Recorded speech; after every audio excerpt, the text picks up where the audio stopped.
Hi అండి, welcome back to our channel. ఇలా చూసారా అండి, పాల పాయసం అండి. ఎంతో త్వరగా టేస్టీగా ఎలా తయారు చేసుకోవాలనో చూసేద్దామా. ఒక బాండిల్ పెట్టుకొని 1/2 కప్పు షుగర్ వేసుకొని బాగా కలుపుతూ ఉండాలండి. వాటర్ కూడా అవసరం లేదండి, అలానే కరిగిపోతుంది, ఎర్రగా వస్తుంది. ఆ తర్వాత 1/2 లీటర్ పాలు వేసుకొని కలుపుతూ ఉండాలండి, లేదంటే ఉంటలు కట్టేస్తుంది.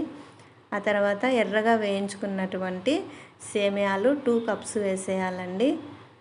అలానే కొంచెం ఇలాచీ పౌడరు, డ్రై ఫ్రూట్స్, నెయ్యిలో వేయించుకున్న డ్రై ఫ్రూట్స్ వేసేసి బాగా కలుపుతూ ఉండాలండి. ఒక 5 మినిట్స్ కల్లా మనకి పాల పాయసం రెడీ అయిపోతుంది.